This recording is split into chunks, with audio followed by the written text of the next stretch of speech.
Hey, what's up, guys? Welcome into Packers Total Access. My name is Clayton. You can check us out on packernet.com. Find me on Twitter at Packers_access. Joined alongside Emilio live in Tennessee. Back to talk some Packers this evening and continue to break down the matchup here between the Minnesota Vikings and the Green Bay Packers. Set to kick off this Sunday at Lambeau Field. 12 p.m. noon game. Going to be a blast. Some people are saying, Emilio, this is the matchup of the NFC right now, possibly the two best teams in the National Football Conference, man. I'm excited for this one, dude. Yeah, no, definitely. And not something we really saw when we first checked this out, right?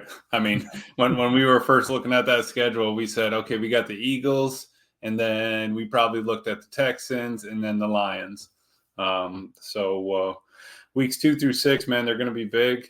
We got 2 wins out of them with Malik. And this one is going to be huge, divisional against the Vikings. You know, you heard Bullard talking about it in his interview. It's a divisional game, and it's like any other. You got to go out and win it. But this one is big. We need this one. You heard it exactly. Oh, the loop got him. Tim would be so disappointed. I'm going to hear it later. I'm going to hear it later, definitely. Rookie mistake. It happens. Yeah. The loop. I don't know why they don't have a feature where you can turn that off. That drives me insane. Yeah. But it got Ryan a couple times too. I noticed when he was doing some live shows, so I was cracking up about it. But first things first, man. Like I said, we're going to dive into Packers Vikings extensively. We're going to hear from Jeff Hafley, who met with the media earlier today. Really cool hearing him kind of talk about this matchup between the Vikings. Earlier today, we talked about maybe how we would attack on offense. What we're going to key in on today is the defensive game plan and how the Vikings may attack the Packers, what they're really good at, what formations, what sets, what personnel, all that good stuff. We're going to kind of dive into that. I'm really excited about that. First things first, though, I do want to hit on this. Jake Shavink shared this in our Twitter group earlier today. For the people who are kind of continuing to dog Rashan Gary and they're, looking for the sacks or looking for the pressures, this is what we were talking about.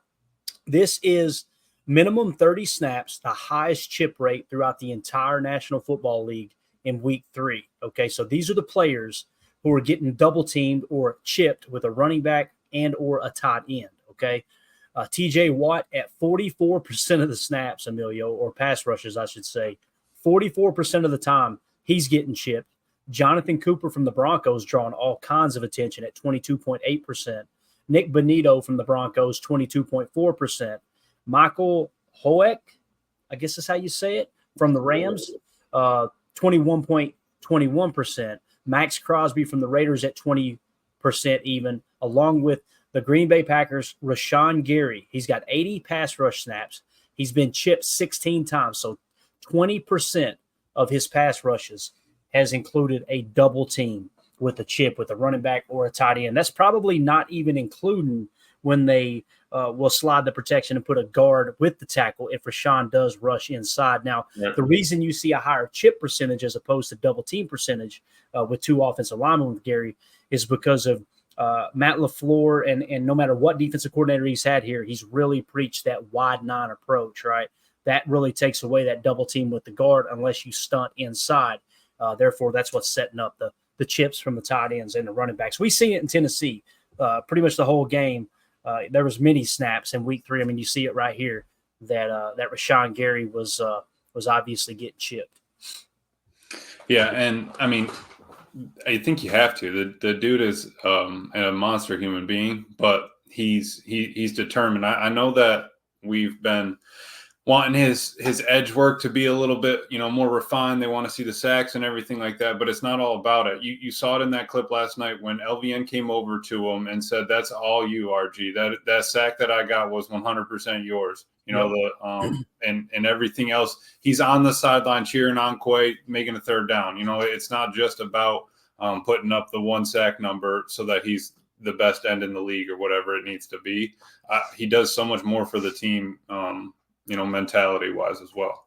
Yeah, definitely. And he still had a sack in that game, got called back because Preston Smith got called offsides. Obviously, had nothing to do with his production and getting the sack. Like you said, he's the one who completely blew away it might have been the double team on that play too that he just torches and forces the quarterback Will Levis to step up and to his right, and that's what allowed the LVN sack, like you said, him pointing to and you got a sack on Lane Johnson. You know what I mean? And they're still not giving the man credit. It's hilarious, dude. Did you see where the community notes just came in from the top rope and just the DDT? If you guys don't know what we're talking about, basically Rashan Gary beat Lane Johnson and got a sack in the Eagles game, and PFF credited that sack to the quarterback. And what's crazy is they said that Lane Johnson thought there was a penalty on the play, so he didn't really, didn't react. What's hilarious is all other 4 offensive linemen, they reacted at the snap. He still got hands on Rashan Gary. Rashan Gary beat him to the quarterback, gets the sack, and PFF is refusing to acknowledge that Rashan Gary got that sack on Lane Johnson. What's hilarious is someone pulled the receipts. This is not in the show notes, but I'm running this down right now, Emilio. This was hilarious. Somebody pulled the receipts on PFF. Oh, please. I need this. I haven't seen this. Bro, this is breaking news right now. Because, we all talked about it. Lane Johnson put a hand on Gary. Like, if right. You know what I mean? Like, if he wasn't blocking him, just fall forward, fake it, I don't know, trip or something. My man tried to punch him to stop him. The play counted. Yep. What's hilarious too is like people in the comments were like, okay, so basically when a corner gets beat off the line, we should not include that in their passer rating when targeted because they weren't ready or they didn't get a good jump off the. What are we talking about? But anyway. Right. So PFF kind of tried to double down, said in an effort to be transparent with our grading process this season, we'd like to share reasoning behind not crediting or not charting Rashan Gary's sack against Lane Johnson. They went on with this whole thing. And so somebody pulled the receipts. Check this quote tweet out from If I Was Richard, at If I Was Richard, okay? Check this out. He says, when you have agendas, look at this tweet from PFF. Why Michigan edge defender Rashan Gary is not a first-round talent.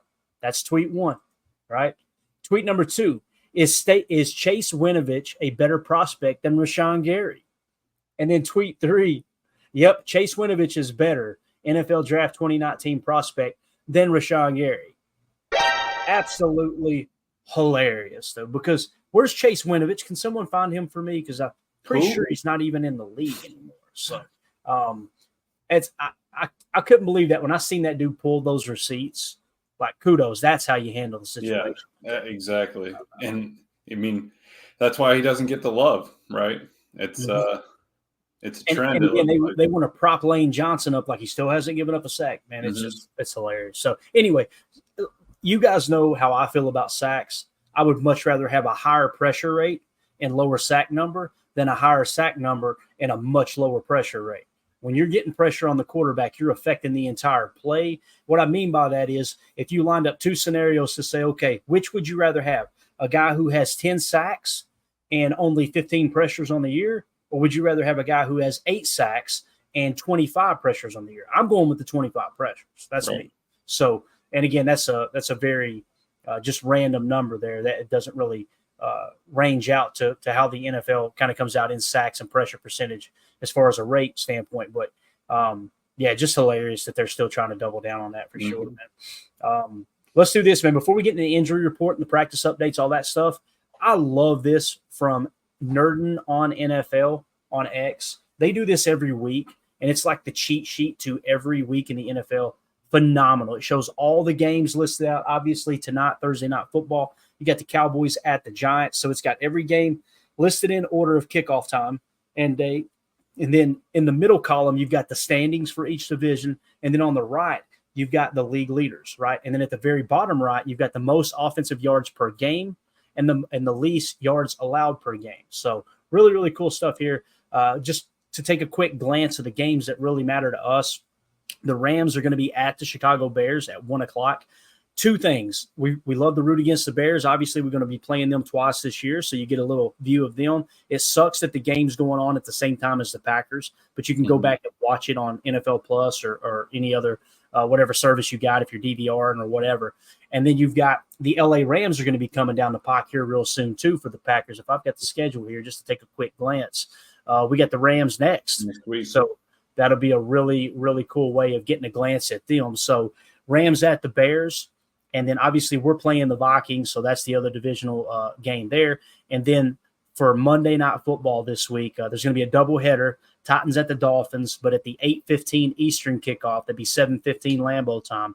The Seattle Seahawks, who I believe are undefeated, right? Yeah, 3-0 Seattle Seahawks will be going into Detroit to face the 2-1 Lions. So that'll be another game to kind of keep your eye on. One other thing here, Emilio, if you look in the bottom right, the Green Bay Packers offensive yards per game, they are 5th in the league at 391.7 yards per game, which is absolutely awesome.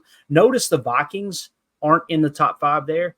And then if you look at the least yards allowed per game, the Vikings aren't in the top 5, although most people would agree they've got a really good defense this year. So there's yards to be had against the Vikings. Their red zone defense is really good. That's where the Packers have struggled, both on offense and defenses in the red zone. So you pointed that out time and time again, though. That's it. We've been talking about that. That needs to get sharpened up. Obviously, Matt knows that, and Jordan, Malik, whoever's out there knows that. But that is one thing that we're gonna have to convert. Also, I like that the 391 over half that is running the ball. That's huge. I think we need to keep that up. We're 60-40 pretty much right now on run versus pass.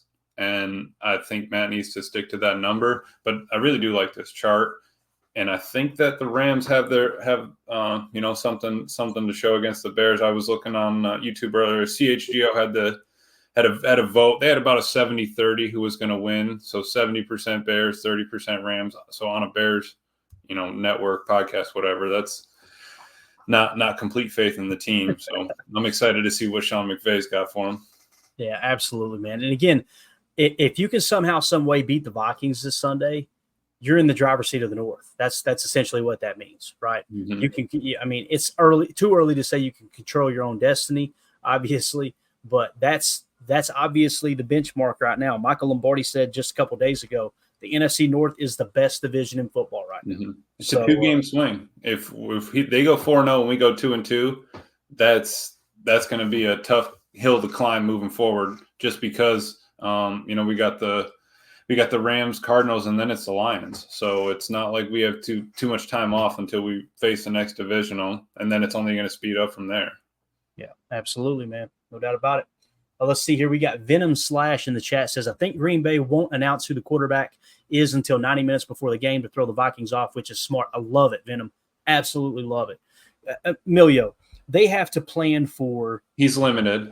Yeah, exactly. And they have to plan for Malik Willis, right? And if they spend all that practice time watching the tape and what Malik Willis has done with these zone reads, these read options, RPRs, some of that little wishbone-ish look from week 2, they're going to waste all that practice time. And then if Jordan does march out there, let's stretch this thing out vertically, right? Yep. It's going to be interesting, man.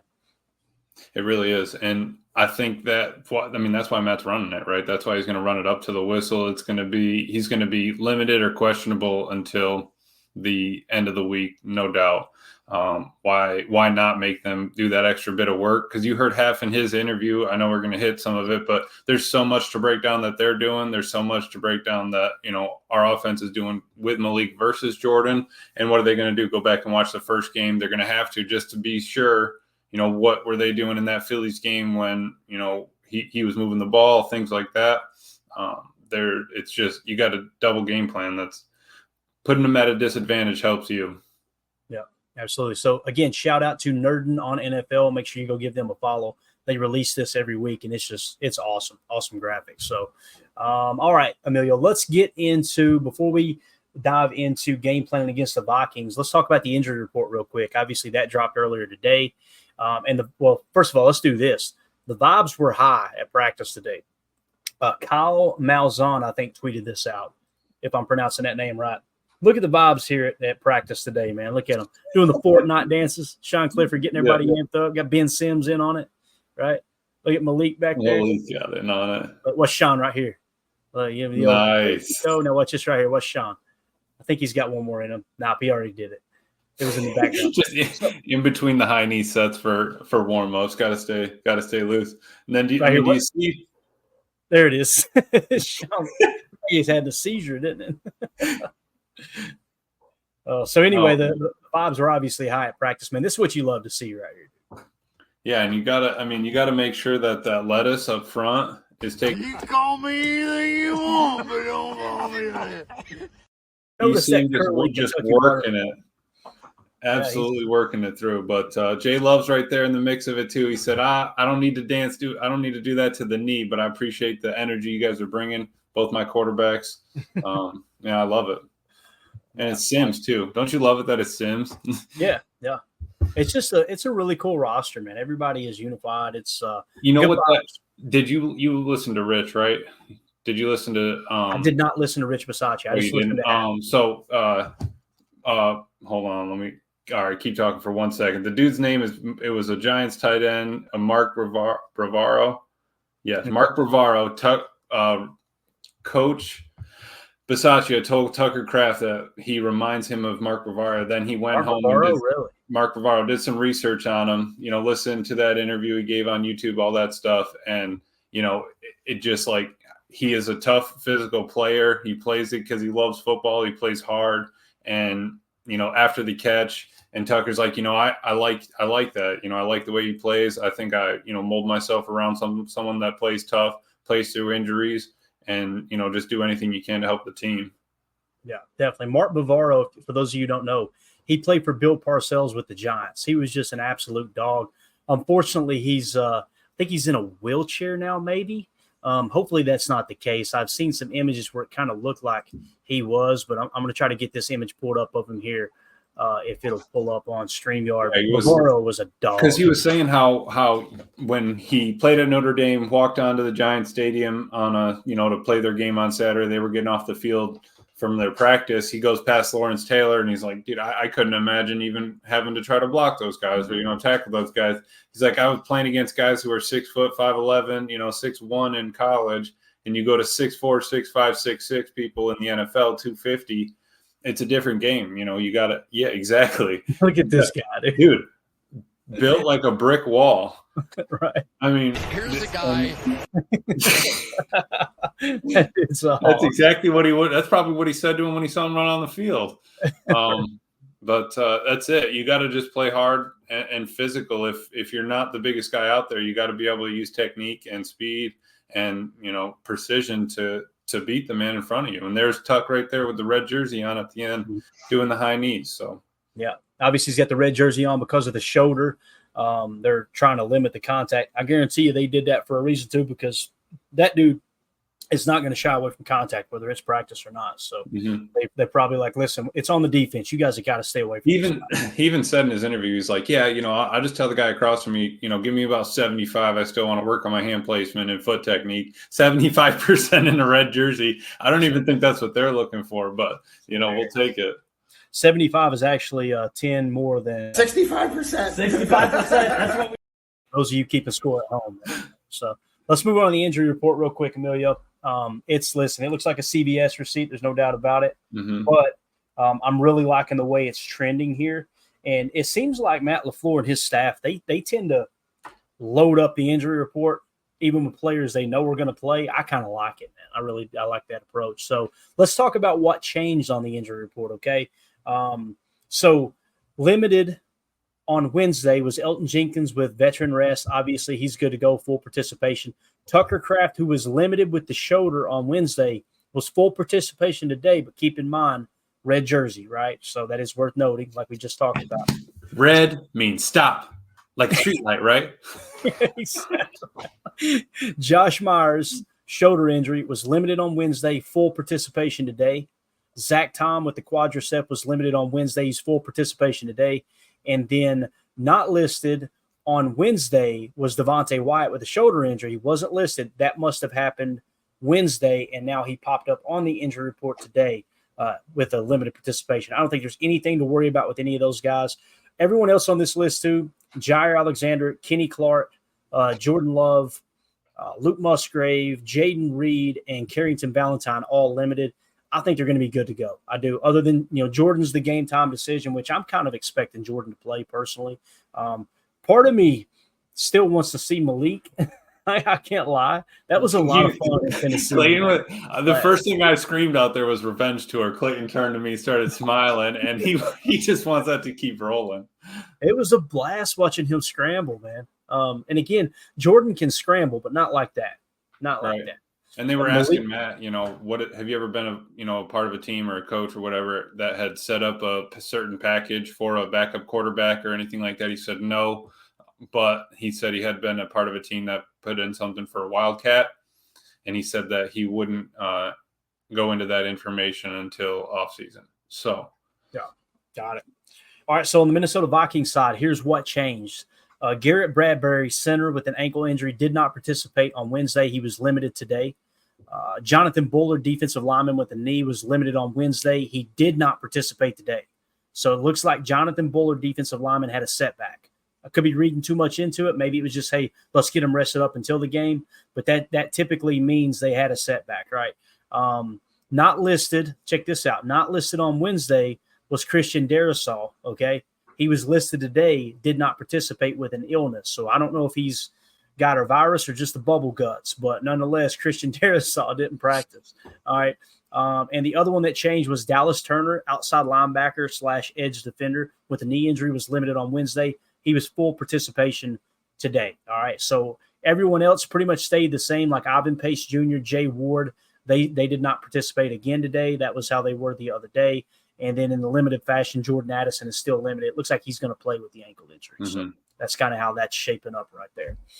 Yeah, and crazy that it's week 3, and we already have a list going. When we were knocking on wood that we were healthy coming out of preseason, we're happy about that, but it's going to happen. You're playing a physical game. I'm happy it's not just ankles and knees, right? We got a little bit, everyone's got their own thing, and they're going to work through it, and we're hopefully going to get a couple of them off, for good this week moving forward. I guess we'll see. Yeah, definitely. All right, so let's shift gears now. We talked about the offensive game plan earlier today. We'll kind of recap that as we get closer to game day. But one of the things I wanted to point out, you keep hearing about these exotic blitzes, the zero and all that.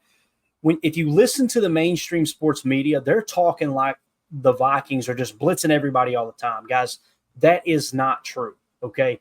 They run more zero than anyone in the league. There's no doubt about it. You can see here they run that 10% of the time. The only other team that does that is the Raiders, okay? So the Raiders and the Vikings at 10%. Then you got the Titans at 9%. And then everybody else kind of tapers off. So they are running more cover zero, which is a heavy man coverage blitz, than anyone in the league. But that doesn't mean they're doing it more than the other coverages, right? And the thing that they do the most, like we talked about earlier, was they play a lot of cover 2 and they play a lot of cover 4. So they're in zone, cover 2 zone 26% of the time, cover 4 25% of the time, cover 3 zone 14% of the time, cover 6 8% of the time, and then cover 1 man 8% of the time, cover 2 man 1% of the time. So if you tallied up all the man coverage scheme calls there, it's basically 10, 8, 1. So you've got 19% of the snaps. All right, 19% of the snaps are in man coverage. The rest of the time, they're in zone. So don't buy into all that hoopla. Now, don't get me wrong. When they don't go zero coverage blitz, they can still get pressure on the quarterback. Let me give you an example of that. This was one of the sacks from Sunday's matchup against the Texans, okay? And this was, I just tweeted out, said the Vikings are known for their exotic pre-snap looks, but they can also hit home with a 4-man rush. Here you see Van Ginkel hit home with a TE stunt out of an overload front. Notice the halfback leak is wide open with the defenders turning their back to the quarterback. Big play miss. So I want to point that out because, as you can see here, there's still holes in this defense. So notice the overload, Emilio. We talk about it, right? There's your 3 overload and your wide 9 opposite side. We've talked about it a lot this year. Watch Van Ginkel right here. When we talk about a TE stunt, guys, these tackles are going to engage and walk everyone to the right, and then Van Ginkel is going to take a jab step, and then he's going to loop around for a TE stunt. And you'll see it better on the box cam, but watch it here, and then I'll show you where the open receiver was. Beautiful. I mean, he's got a great burst. He's a hell of a football player. He's one of my Tuesday players, okay? Yeah. Now watch it from the box cam here. You'll get a little bit better look. So you see Van Ginkel just off screen to your left. All right. Now you're going to watch. Look how far he's coming from, too. Watch the jab step. See the jab? Bang. He's around. So C.J. Stroud didn't even see him. The protection completely misses it. But what I want you to key in on is look at this running back, too, okay? Jordan Love dumps this to the running back. I'm sorry. Look at that.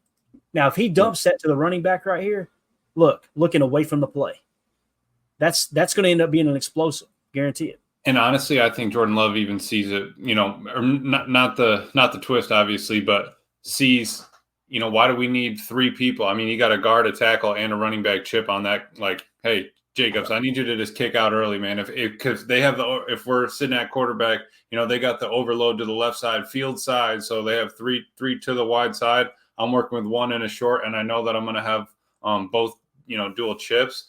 I think you take your option to go right faster than you take your option to go left, and you give that, your first read, obviously a quick look. But if it's not there, and the C's part in the middle of in the middle like that, I think something's coming. Yeah, and this is what we talk about with that overload. You're trying to get a hat on the left, and then try to free up over here. Look at this offensive lineman. He has no assignment. He's not helping anything. Right. And he doesn't even take a peek. Even if he he knows there's a chip over there, maybe they feel confident in having that tackle handle him. All right, then put your hand out to the right. Just feel where he is, but swing your head to the left. You could have at least tried to throw a block on him. Giving CJ another route, another little angle to go through, something. Yeah, absolutely. So, and again, that's kind of the equivalent to our pony packages. The only difference is they've got a tight end in the sidecar there. Which Tucker probably would have done. I think Matt would do that with Tucker. And keep in mind our orbit motion and everything too, how it would throw all of this out of whack as well. So I just wanted to point that out, that everybody's talking about these exotic blitzes and everything. Here's a snap that it was either a 2nd and 10 or it was like a 3rd and 7 that this play happened on. Do you remember what they were running behind it? As far as coverage, I didn't. I'm sure it was zone. Let's walk it back. Let's see. We talked about what they do. So first of all, look at the shell coverage. Right? Everybody's making it sound like they're just always mugging the line of scrimmage, and it's not the case, right? They're going to show some shell. So what we mean by shell, they got 2 deep safeties. Let's see if we can pick up on what this call is. I'm going to try to walk it through somewhat slow. Let's see. Watch the corner on the bottom of the screen. He drops it early, too. He kind of drops really early. That's a deep cover 3 where they got a couple hook curls underneath, but they're carrying far. I mean, those hook curls are carrying 15 yards up the field. Right. Yeah, if you look at that, to me, that's cover 2. See how they each got half? And I think it's Tampa 2 maybe, because see how that backer – nope, they didn't follow the vert. No, isn't there a dude standing right on the horn right now? There's a dude on the 50, a dude on the right 1. Here, yeah, that's what you're saying. Yeah. So I thought that was that's a deep cover 3, and it looks like it's a long developing route tree. There's not a lot – there's no quick slants, there's no drag. It's a lot of – it looked like an outside corner.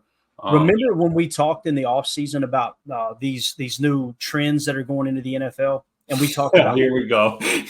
We talked about pistol. Yep. We talked about 3 deep, didn't we? Yep. There's your 3 deep. And he went. What got me smiling is he went super early. You rewind that back just a smidge, bring me back to the beginning. That corner starts bailing. I mean, they almost look like they're in 3 shell right away. Yeah, they really are, dude. That's kind of wild. Yeah, that is. And then only bringing 4. So I think you got to know who your hot is. Let's get them out a lot faster, because the corner on the 30 carries really far. The 2 backers drop 15 yards deep. Yeah, no, definitely. That's a cover 3. You're right, man. That's cover 3 zone. Got a little bit of match down here though, for sure. That's definitely not spot drop. Right. Turn their back, so it's almost like a 3 deep man. As silly as that sounds, but yeah, just something to keep an eye on. They play a lot of dime too. They like to bring Harrison Smith up to the line of scrimmage from time to time. He's just an absolute dog. I had 2 interceptions keyed up. I didn't get the tweets sent out. I wanted to show both of C.J. Stroud's interceptions, and I'll just kind of fill you guys in what happened. So C.J. Stroud had more than enough time to throw the football. It wasn't like the pressure was in his face in less than 3 seconds. He didn't have time. He stepped up in the pocket on one play, miscommunication with his receiver who was kind of running a post, and he was expecting him to break it off and sit down. So he ends up throwing behind the receiver as the receiver continued on the post. So that was a mental error, miscommunication. It wasn't like the Vikings did anything extravagant to make that interception happen. Next play, ball snapped, and as C.J. Stroud drops back to pass, he's expecting his tight end to go hot. Tight end doesn't get his head around, and by the time C.J. Stroud throws it, defensive lineman bats the ball up in the air, and it gets picked. So keep that in mind. They are good at getting their hands up.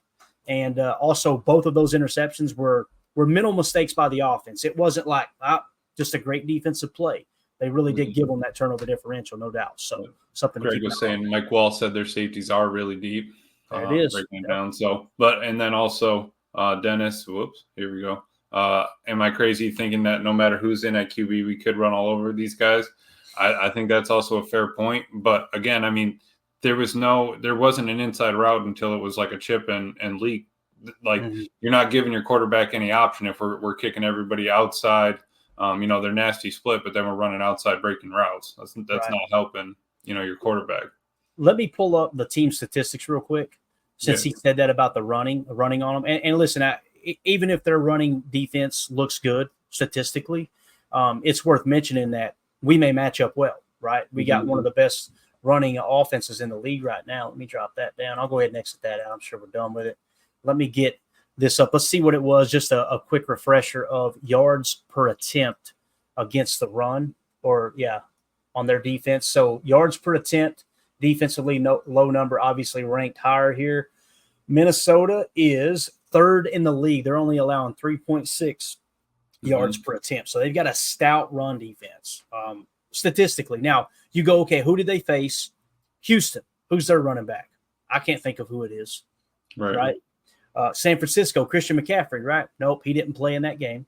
And then the other team they played was the New York Giants.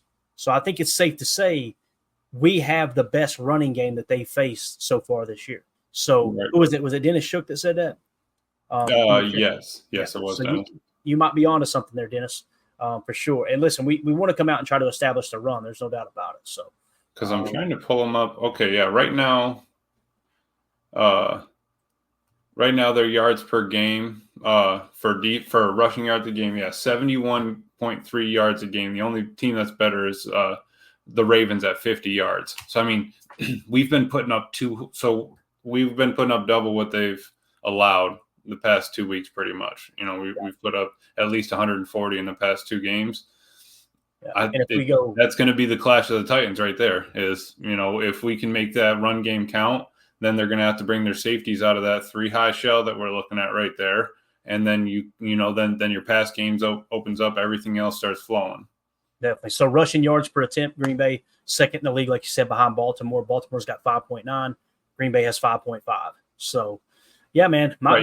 So we're putting up that amount of yards per game, and they're only allowing their rush yards per play that they're allowing is third at 3.6. So I mean, it's a battle. Yeah, it's going to be awesome, dude. You're again, they haven't faced great running backs so far because Christian McCaffrey being out. And obviously Houston's more known for their really deep receiving core and C.J. Stroud. Right. And then, of course, their pass rush on the defensive side of the ball. We all know about San Fran's defense. And then, of course, the New York Giants, they got rid of Saquon Barkley. So it's not like they've got an elite running back over there. So we're going to see, man. We're about to find out for sure. And as we pointed out earlier today, explosives. Green Bay's leading the National Football League at 14.1%. The other thing, we got to be fair, though, Emilio, when we're talking about these yards per attempt, who have we played, right? Who have we played?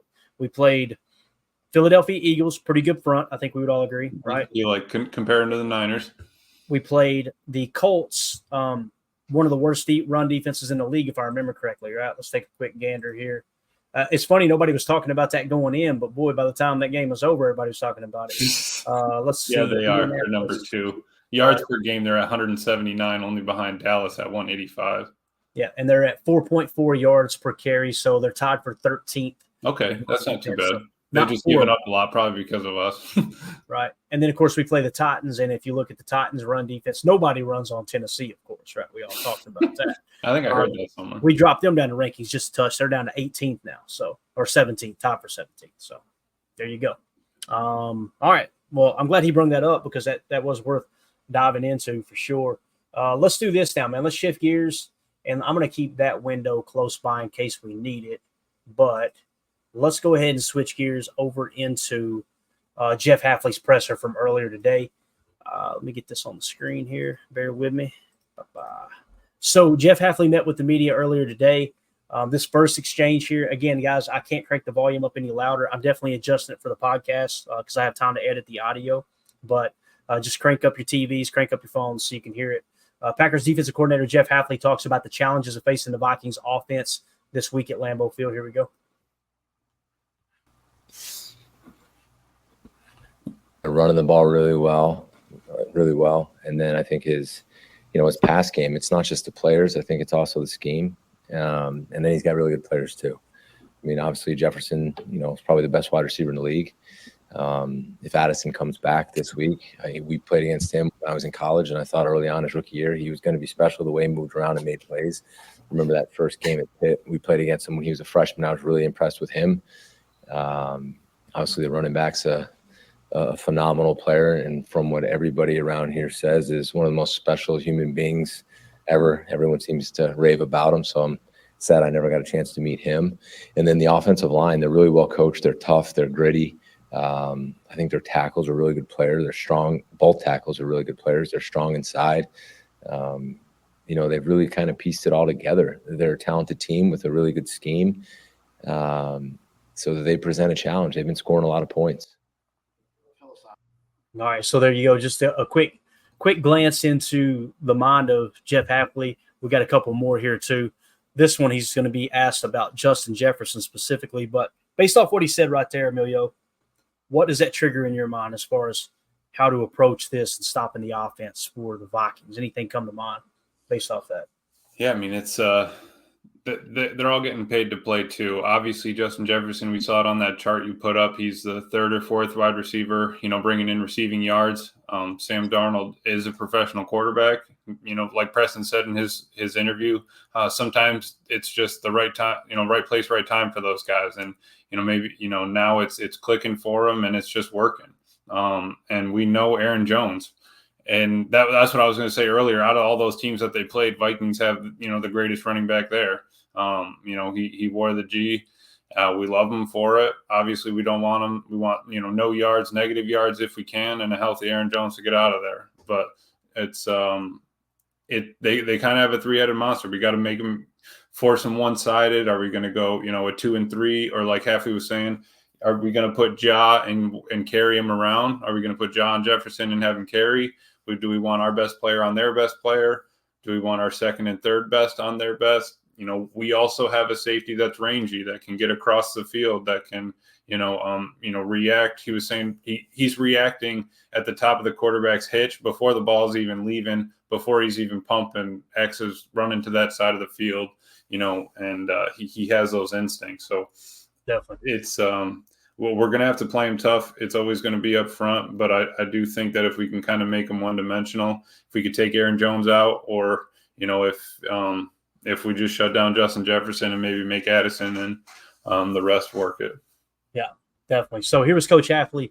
Tweeted out, defensive coordinator Jeff Hafley was asked about the challenges of scheming around Justin Jefferson, how he has picked the brain of Derek Ansley, having coached against him at other stops. Here we go.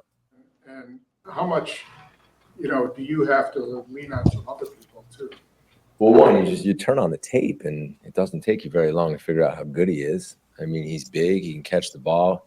He's fast. He can run all the routes. He's good when he catches the ball and catch and run. He's got incredible hands. But we've had guys in this building who've played him. DA is coached up against him. RD and those guys have coached up against him. So, yeah, you definitely want to pick other people's brains. And I've talked to other coaches in the league about him. But all you have to do is turn on the tape. I mean, the tape speaks louder than anyone can tell me. So you got to know where he is. And you have to pick and choose times to scheme around him. You can't just scheme around him the whole game. They have other really good players too. I mean, I think that's the difference when they're running the ball really well too. So you just worry about him all game, and then you're going to look down and they're going to beat you up in the run game. And I think that's what they've done such a good job of this year, both coaching and playing. They can do both. All right. So obviously talking about, listen, if you're going to build your whole game plan around let's stop Justin Jefferson, Aaron Jones is going to run wild. And on top of that, you got Jordan Addison, who's a solid young player as well. You can't, I know most fans want to just kind of gear everything around just stop JJ. But reality is it's damn near impossible to do that. But Justin Jefferson, the question is going to be, do we let Ja travel, right? Is he going to do that? Hafley's not scared to do that. We've seen that in week 1. Didn't work out that well. Right. I'm hoping they don't have him travel with JJ. What I think, when another comment he made was talking about, I'm not opposed to that. Essentially, is what he's saying. We'll let him travel, and you've got to put your guys in position to be successful. But reading between the lines, what they're looking at, they're not looking at it just simply like, if we put John and JJ, we're good. They're looking at it from a analytics standpoint going, okay, what are Justin Jefferson's top 5 routes that he's run this year? Meaning what route on the route tree? Okay, how does that tie into the rest of the offense conceptually?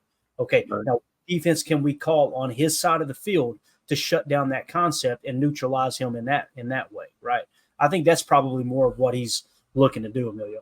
Yeah, no, and I think that's how you got to kind of approach it, because he can do it all. He can run a motion, he can run a 9, he can run a comeback, and he has those little subtle moves to catch the corner sleeping. If he's locked up on Eric Stokes and he does a hitch and go, and Stokes bites on the hitch, and maybe Bullard rolled down into coverage, and maybe X was trying to help Ja over the top, it's over. So it's kind of like that one mistake thing. If you make one, is he gonna roast us? Most likely, we could get burned just because he's that good of an athlete. He's elite. He has all the talent.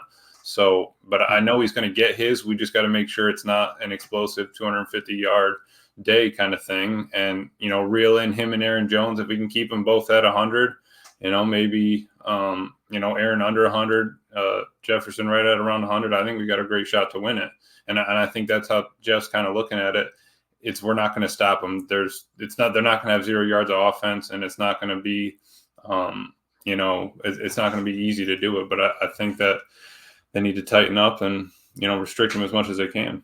Yeah, and you got to smack Sam Darnold right in the mouth, dude, all day long. I think you can get his bell rung and make him be a little hesitant to throw the ball or quick to get rid of it. I think that would be big. We can get him in a couple punts, maybe play the field position game, and if we can keep him off the field too, let's keep that time of possession up. But their defense also makes takeaways. They got 2 a game, and we're at 3 a game, so our offense got to be ready too. Randy Cleaver's in the chat said, didn't Valentine shut him down last year talking about JJ? It was actually Corey Ballantyne that did, and he dominated the whole game. But keep in mind, guys weren't traveling, right? And that's all scheme there. And we've got a different approach this year. Obviously, we're not just showing the same 2 high shell pre-snap. So that may open some things up, but it also allows us to disguise, right? And I'm telling you, Emilio, I catch myself grinning every time when I come to the realization of, oh, yeah, we have Xavier McKinney back there. Like, that dude is a damn dog. There's a possum in a dumpster. Exactly. You cannot overstate the impact that Xavier McKinney's having on this defense. And I really do think that defenses are maybe taking their attention off of him a little bit. And that's what's allowing Ja to get some of these interceptions as well. Like when they came out in that empty set, and you see the coverage, Will Levis read it correctly. That's what's crazy about that pick 6. He came out and he read cover 3, which means let D-Hop get the corner to flip his hips, and I'm just going to hammer this curl route. We got our coverage right here. There's no way they're in anything other than cover 1 man or cover 3, both of which you'll beat that defense with a curl. But Ja went off script and said, you know what? He can't burn me deep. I'm just going to sit on this curl. Right. Took it to the house. So just and like you said, having somebody on the other side you got to worry about is key, because if you're looking left and say, I don't want to throw it over the top, or I don't want to throw it to a curl with X sitting over, over the left side, if I got Ja on the right and you got your best receiver D-Hops, why aren't you going to give him a shot? And then maybe people are sleeping on Ja, they don't think that he still got it or something like that. Gives them a little bit more fuel, motivation. You heard it on the breakdown. That's the job we need. That's the job we want. And I think he's taken that mentality and running with it this year. Definitely. That's the end of hour 1. For those of you listening on the pod, we will see you on the other side for hour 2. We appreciate y'all.